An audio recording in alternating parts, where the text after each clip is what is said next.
Hello, welcome to the exhibition Little by Little and Was by Was. My name is Mike Alejandro, and I hope you will enjoy the show. I'm a Venezuelan American. I was born in Venezuela, and then I lived in New York for 10 years, and then maybe a little bit longer than that. And I've been in Kent for a year and a half now at the Kent State graduate program. Growing up in Venezuela, there was like a big shift politically as I was coming of age. And my father was really involved politically. He was a journalist, and he was running campaigns, and he was doing advertisement. So I think a big part of like my uh, like understanding of the world was seeing like the turbulence in Venezuela, and also kind of the infighting amongst people who wanted to change, and then people who were disillusioned with the systems. And I think that kind of like disillusionment is something that I think about a lot, and especially when I reflect and think about how people experience like stories and history, because to me that's a historic event through which I was coming to power, Venezuela shifting entirely, but then it's also this personal history of like, this is the reason why I had to move, why I had to not be with my friends anymore, not be with my family, be disconnected from this life that I could have had. And instead of growing up in a Latin country, I'm now growing up in an American country, and I have to learn a different culture, and I have to speak a different way. The way I relate to people is differently. So these two things are overlapping, and I think the disconnect between them is really interesting to me. I think materials is actually kind of the places where the tensions in the work happen the most earnestly. So like in materials is I think where like I'm most directly trying to embody the things that I'm talking about. And I guess that happens through like conflicts in the materials of say like using like high or fancy materials, but then also like some really direct dry materials like oil pastels, crayons that kids use. I sometimes mix my paint with like glues and like actual dirt and sand and things from the world that are just like don't want to be in paintings. And I have to struggle sometimes to like actually get these materials to like settle down, be a part of this. And that conflict of like trying to bring things that don't want to fit into paintings that might be, I'm going to call them low, but that's not what I mean in a derogatory way, to fit with these higher or more standard or like painterly practices or traditions feels to me like the right kind of conflict of how does like personal experience reflect like a unified, cohesive experience, and they never do, right? So that tension feels exciting to me of like having to fit things in, having to have them work together. I'm always trying to steer away from like there being a single narrative to the paintings. Like within a painting, there will always be like maybe a smaller painting within it, or like a smaller moment that is framed and might have more attention to it than the larger piece as a whole. And to me, that's a nice kind of tension to have of like, I'm usually working in these like history painting scales, right? Like something like magnificent, and usually they're like nationalistic, and they have sort of like a message they're trying to convey, or something they're trying to convince you of. And it's very direct. Napoleon is magnificent. My paintings instead sort of revolve around the narrative and have like tangents and have like little side stories. So to me, when I'm building them, it's often like I'm reading about something, and then I'm like thinking about it differently, and I'm trying to bring this art historical thing that sort of relates but doesn't relate, and there's going to be conflicts within how things connect. And it'll be day by day as well. Like one day I come into the studio and I'm kind of pissed, so I try to paint a certain way. One day I come and I'm slow, and I'm feeling like I can spend a lot of painstaking time, so I'll paint slowly and delicately. And that kind of sense of time of me coming to this painting for say 2 weeks and living it differently every day, and then the stories themselves having these isolated moments that are different, that feels like an experience of time that's actually more earnest to me than trying to convey like, this is what happened. So it's not like I'm never trying to have a narrative in the sense that they're direct. I'm trying to have a narrative in the sense that like the paintings happen, and I'm trying to structure my process so that they can feel very earnest in that way. So there's a few different things that are happening in this seemingly simple painting that I'm really excited about.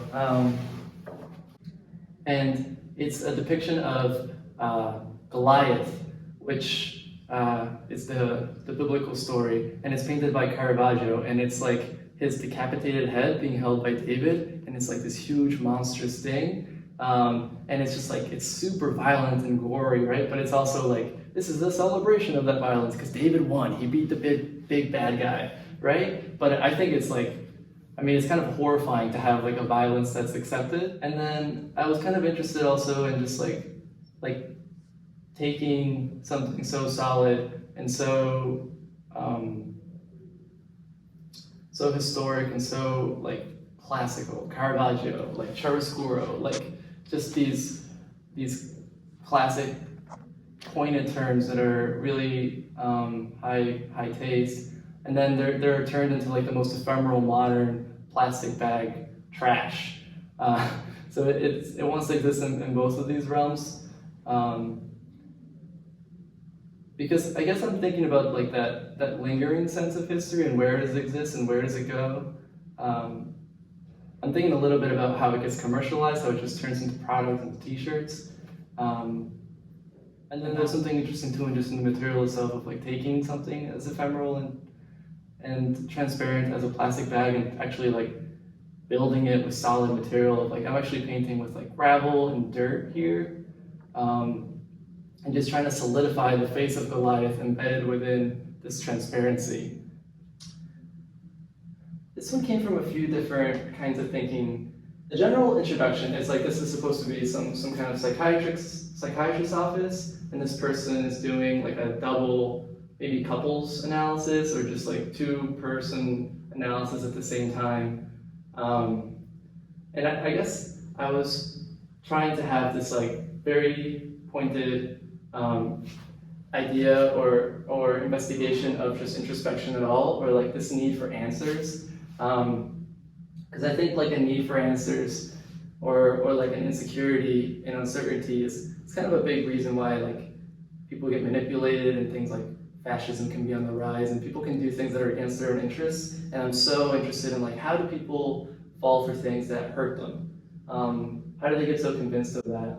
There's like an abundance of over sentimentality or like just too much revelation. Like it's taken too far. Like they're naked, for example, and they're like awkward, gangly faces, and then these faces are just like so emotional and so sad that they're like, I mean, in my mind, pathetic, which I don't think is a derogatory term either. I'm actually like really interested in pathetic and vulnerability. I think that's kind of where things can become true, if it becomes so much that it's actually a little repulsive.